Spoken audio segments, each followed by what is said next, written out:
नमस्कार दोस्तों, आप सभी का स्वागत है हमारे इस YouTube चैनल सरस्वती जी के क्लासेस में। आज की इस क्लास में हम जानेंगे झारखंड करंट अफेयर्स के कुछ महत्वपूर्ण प्रश्नों को। और झारखंड करंट अफेयर्स का ये हमारा वीकली क्लास है जो हर संडे को होता है। तो आइए शुरू करते हैं हम झारखंड करंट अफेयर्स की क्लास। सबसे पहला क्वेश्चन जो मैंने यहाँ लिया है झारखंड करंट अफेयर्स में वो है झारखंड प्रीमियर लीग प्रतियोगिता 2020 जो कि आईपीएल की तर्ज पर झारखंड में पहली बार आयोजित की जा रही है। इसमें कुल कितनी टीमें हिस्सा लेंगी? तो झारखंड प्रीमियर लीग प्रतियोगिता 2020 जो है वो आईपीएल की तर्ज पर झारखंड में पहली बार आयोजित की जा रही है और इसमें कुल 6 टीमें हिस्सा लेंगी। कुल कितनी टीमें हिस्सा लेंगी? तो 6 टीमें जो है वो हिस्सा लेंगी।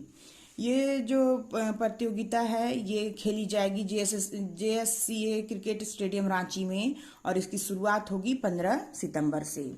इम्पोर्टेंट है यहाँ से कि 15 सितंबर से जो हमारा झारखंड प्रीमियर लीग प्रतियोगिता 2020 है वो आयोजित किया जा रहा है जेएससीए क्रिकेट स्टेडियम में।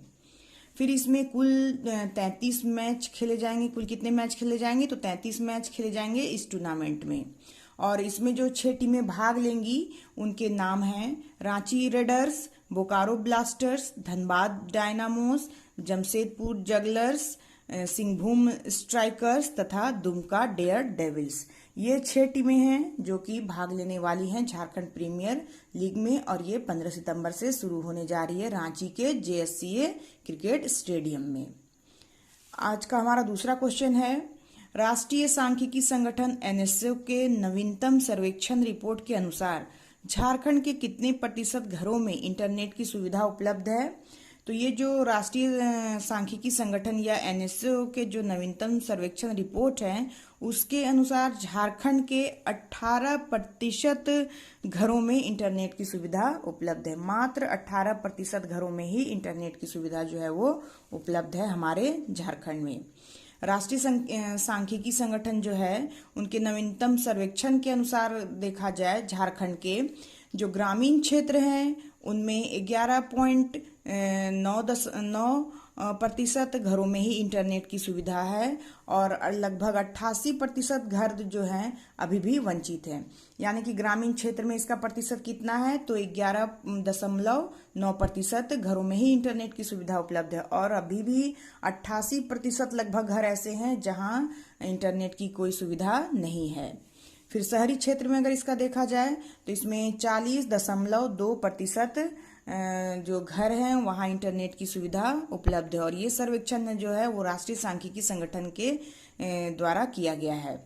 फिर जो डिजिटल साक्षरता में भी झारखंड वासी जो है वो पीछे हैं। डिजिटल साक्षरता में भी झारखंड वासियों का स्थान जो है वो पीछे ही है। 5 वर्ष से जो अधिक उम्र के जो लोग हैं उसमें 12.4% लोग ही हैं जो इंटरनेट का उपयोग जानते हैं। यानी हमारे देश में जो 5 वर्ष से अधिक उम्र के जो बच्चे हैं या बड़े हैं जो 5 वर्ष से जिनकी उम्र अधिक हो गई है उनमें सिर्फ 12.4% लोग ही हैं जो इंटरनेट का उपयोग करना जानते हैं। और इसमें अगर ग्रामीण इलाके में देखा जाए तो 18% लोग हैं जो इंटरनेट का उपयोग करना जानते हैं और शहरी इलाके में देखा जाए तो 30.2% लोग हैं जो कि इंटरनेट का उपयोग करना जानते हैं। तो ये कुछ महत्वपूर्ण आंकड़े हैं जो जहां से एग्जाम में क्वेश्चन पूछे जा सकते हैं। आंकड़ों पे बेस्ड क्वेश्चन ज़्यादा ही कुछ पूछा जाता है, इसलिए इन आंकड़ों को याद रखना भी बहुत जरूरी है। फिर है कि झारखंड के 4% घरों में ही कंप्यूटर की सुविधा उपलब्ध है और कंप्यूटर के मामले में देखा जाए तो झारखंड के सिर्फ 4% घरों में ही कंप्यूटर की सुविधा उपलब्ध है और ग्रामीण इलाकों में तो शायद न के बराबर है। शहरी इलाकों में भी बहुत कम ही घरों में जो है वो कंप्यूटर की सुविधा उपलब्ध होती है। तीसरा क्वेश्चन हमारा है कि झारखंड के देवघर में इंटरनेशनल एयरपोर्ट की शुरुआत कब से होगी? झारखंड के देवघर में जो इंटरनेशनल एयरपोर्ट बन रहा है उसकी शुरुआत कब से होने जा रही है? तो इसकी शुरुआत होने जा रही है नवंबर माह से, नवंबर माह 2020 से और ये शुरुआत जो है नवंबर के प्रथम सप्ताह से ही हो जाएगी। तो ये हमारे लिए बहुत बड़ी उपलब्धि है कि हमारे झारखंड में इंटरनेशनल एयरपोर्ट जो है वो शुरू होने जा रहा है। अब इस एयरपोर्ट की कुछ खास चीजें हैं जिसे हमें जाननी जरूरी है। तो जैसे कि ये जो एयरपोर्ट है वो 657 एकड़ भूमि में फैला हुआ है।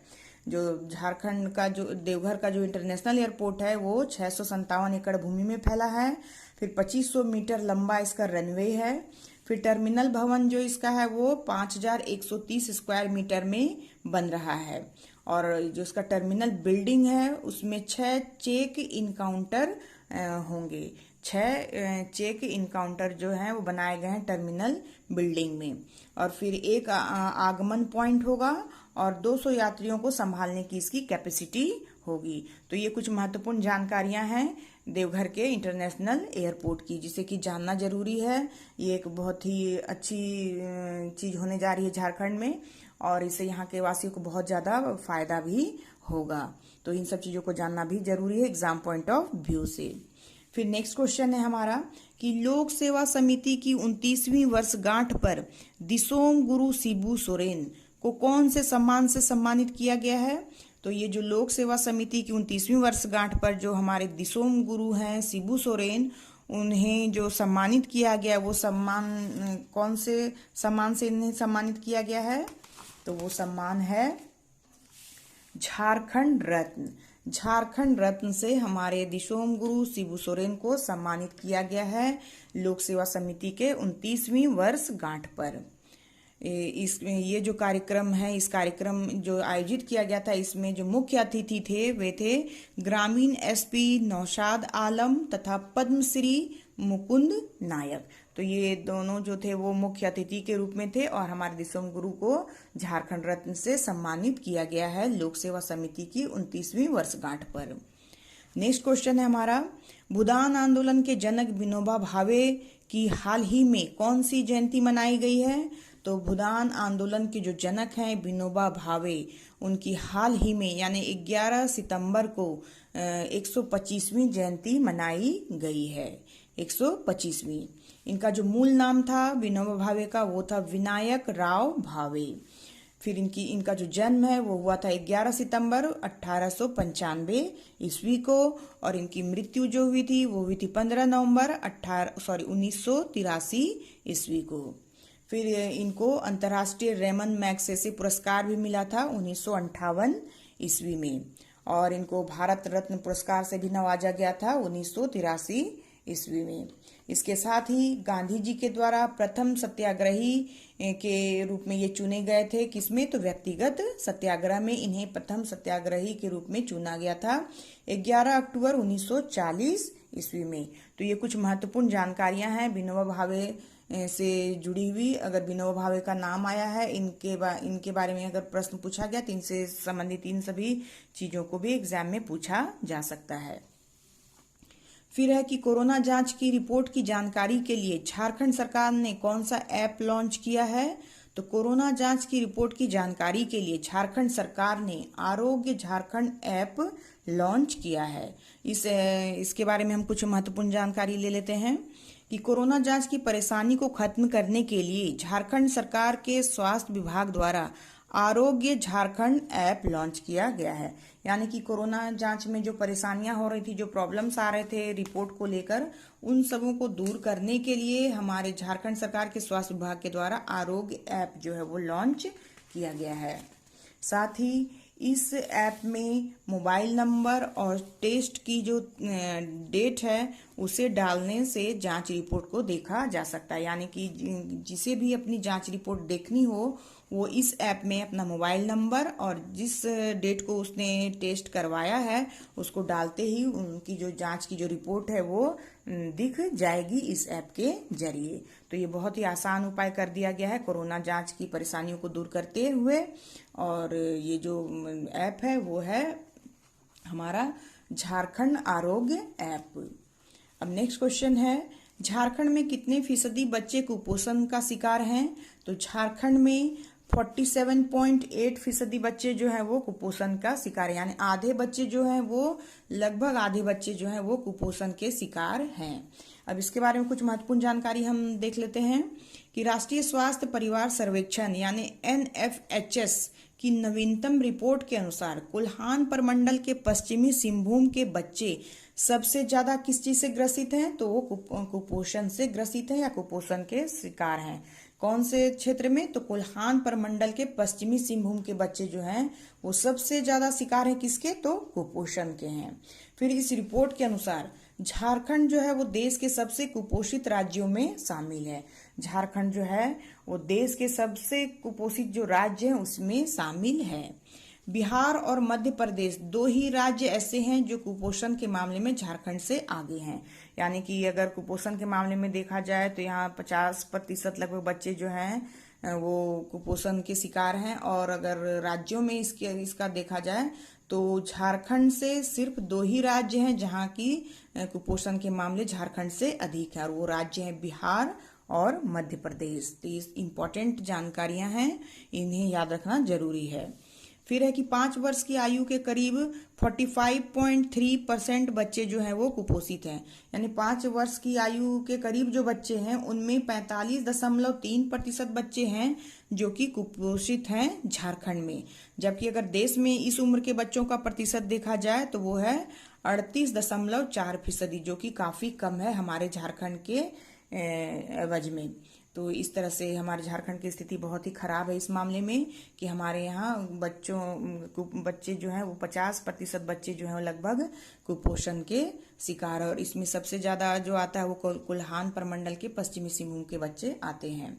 फिर नेक्स्ट क्वेश्चन है, झारखंड नगर विकास ने कितने वर्ग फुट या उससे अधिक जमीन वाले भवनों के लिए रेन वाटर हार्वेस्टिंग सिस्टम अनिवार्य कर दिया है? तो झारखंड नगर विकास विभाग ने 3000 वर्ग फुट या उससे अधिक जमीन वाले भवनों के लिए रेन वाटर हार्वेस्टिंग अनिवार्य कर दिया है। कितना? तो 3000 वर्ग फुट। ये याद रखना जरूरी है। 3000 वर्ग फुट या उससे अधिक जमीन पर अगर आपका घर बना हुआ है तो आपके लिए रेन वाटर हार्वेस्टिंग सिस्टम जो है वो अनिवार्य हो जाता है, ऐसा कहा गया है। झारखंड नगर विकास विभाग की ओर से इसे अनिवार्य कर दिया गया है। नेक्स्ट क्वेश्चन है हमारा, झारखंड में बिजली का नया कनेक्शन लगाने के लिए क्या अनिवार्य कर दिया गया है? तो झारखंड में बिजली का नया कनेक्शन लगाने के लिए स्मार्ट प्रीपेड मीटर जो है वो अनिवार्य कर दिया गया है। स्मार्ट प्रीपेड मीटर भारत सरकार के ऊर्जा मंत्रालय ने इलेक्ट्रिसिटी यानी राइट्स ऑफ कंज्यूमर रूल्स के अनुसार 2020 के अनुसार का ड्राफ्ट जो है वो तैयार कर लिया है। यानी कि झारखंड में अगर बिजली का नया कनेक्शन अगर किसी को लगवाना है तो उसके लिए स्मार्ट प्रीपेड मीटर जो है वो जरूरी हो जाता है। और भारत सरकार के ऊर्जा मंत्रालय ने इलेक्ट्रिसिटी यानी राइट्स ऑफ कंज्यूमर जो रूल्स है 2020 का ड्राफ्ट जो है वो तैयार किया है। और साथ ही बिजली खपत से संबंधित डाटा जो है वो मोबाइल ऐप या एसएमएस आदि के माध्यम से उपभोक्ताओं को उपलब्ध कराया जाएगा। तो स्मार्ट प्रीपेड मीटर जो है वो लगाना अनिवार्य कर दिया गया है हमारे झारखंड में नए बिजली कनेक्शन वालों के लिए। और इसके साथ ही बिजली का खपत कैसा हो रहा है उसका जो डाटा है वो मोबाइल ऐप के जरिए या एसएमएस के जरिए या और किसी माध्यम से उपभोक्ताओं को उपलब्ध करा दिए जाएंगे। साथ ही अपने कनेक्शन पर ससमय खपत को उपभोक्ता खुद भी जांच सकेंगे। और इस तरह से जो उपभोक्ताओं जो जिन्होंने कनेक्शन ले रखा है वो अपने ससमय जो जितनी खपत है उनके यहाँ ऊर्जा की उसे वो खुद भी जांच सकते हैं। नेक्स्ट क्वेश्चन है कि झारखंड के किस शहर को झारखंड सरकार द्वारा जल्द ही इंडस्ट्रियल टाउनशिप घोषित किया जाएगा? तो ये शहर है जमशेदपुर, जिसे कि जल्द ही इंडस्ट्रियल टाउनशिप घोषित किया जाएगा झारखंड सरकार की तरफ से। नेक्स्ट क्वेश्चन है, जल जीवन मिशन के तहत किस वर्ष तक राज्य के सभी घरों में पाइपलाइन से पेयजल की आपूर्ति की जाएगी? तो ये जो जल जीवन मिशन है ये 2024 तक है, जिसमें कि सभी घरों में पाइपलाइन से पेयजल की आपूर्ति की जाएगी। और इसके तहत क्या किया गया है कि हर पंचायत में 5 नए चापाकल लगाने की योजना जो है पूरे राज्य में इस साल के अंत तक शुरू की जाएगी। और साथ ही वर्तमान में पेयजल स्वच्छता मंत्री जो है वो कौन है? वो है मिथिलेश ठाकुर। तो ये भी जानना जरूरी है, यहाँ ये भी क्वेश्चन एग्जाम्स में पूछे जा सकते हैं। वर्तमान पेयजल स्वच्छता मंत्री हैं मिथिलेश ठाकुर।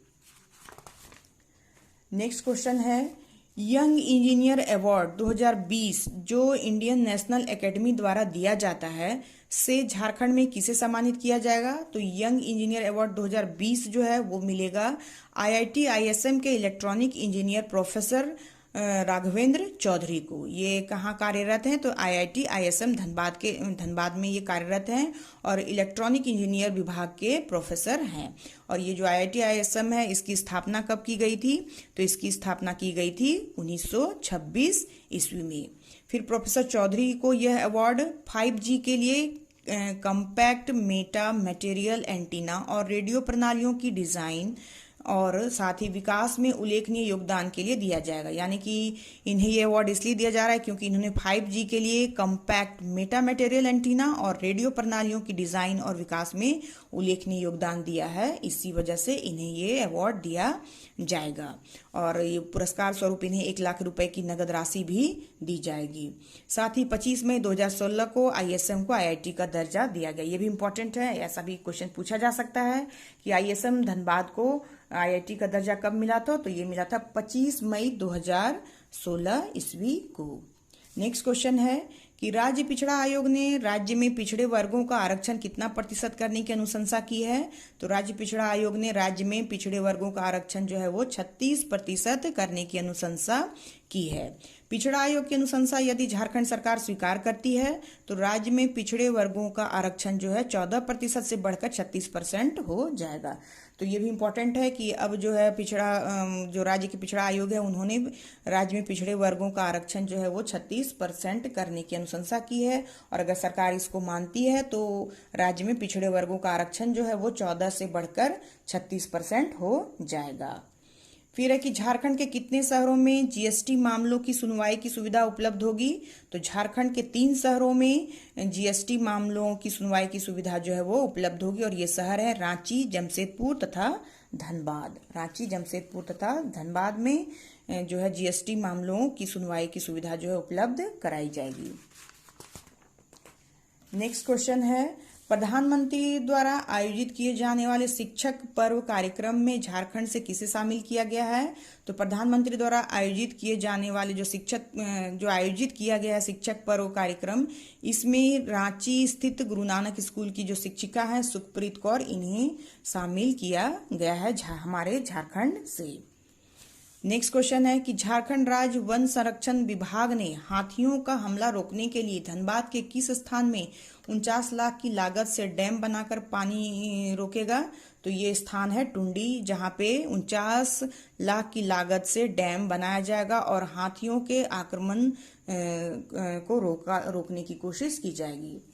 पानी भी रोका जाएगा और हाथियों का आक्रमण भी रोका जाएगा। फिर है कि झारखंड में, नेक्स्ट क्वेश्चन में है, झारखंड में सितंबर माह को हिंदी माह के रूप में मनाने का फैसला किस उद्योग संस्थान द्वारा लिया गया है? तो झारखंड में सितंबर माह को हिंदी माह के रूप में मनाने का जो फैसला लिया गया है वो लिया गया है CCL के द्वारा। और वर्तमान में CCL के बारे में हम थोड़ा सा जानकारी हासिल कर लेते हैं कि वर्तमान में जो CCL के MD हैं वो हैं PM प्रसाद। और CCL की स्थापना कब हुई थी? तो CCL की स्थापना हुई थी 1 नवंबर 1975 ईस्वी को और इसका जो मुख्यालय है वो है दरभंगा हाउस, रांची में। तो ये कुछ इंपॉर्टेंट बातें CCL, जब CCL का नाम आया है तो यहाँ से क्वेश्चन बनते हैं, यहाँ से क्वेश्चन पूछे जाने की संभावना है। नेक्स्ट क्वेश्चन है कि कौशल आचार्य अवार्ड 2020 से किसे सम्मानित किया गया है? तो ये जो कौशल आचार्य अवार्ड है 2020, इसे दिया गया है रश्मिता प्रधान को। और रश्मिता प्रधान जो है वो गम्हरिया सरायकेला खरसावां की कौशल प्रशिक्षक हैं और युवाओं को कौशल प्रशिक्षण देने का कार्य ये कर रही हैं। साथ ही कौशल विकास एवं उद्यमिता मंत्री जो हैं महेंद्र नाथ पांडे, राज्य मंत्री RK सिंह और मंत्रालय के सचिव प्रवीण कुमार की मौजूदगी में ऑनलाइन डिजिटल प्लेटफॉर्म पर यह कार्यक्रम का आयोजन किया गया था और ऑनलाइन ही सारा प्रोसेस जो है किया गया है। नेक्स्ट क्वेश्चन है कि रेडियो खांची को किस वर्ष तक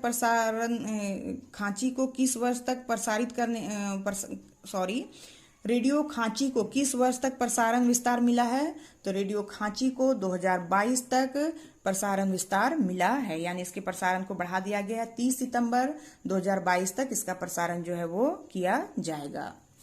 फिर है कि झारखंड की कितनी जातियों को केंद्रीय OBC सूची में शामिल करने के प्रस्ताव को हेमंत सोरेन ने मंजूरी दी है?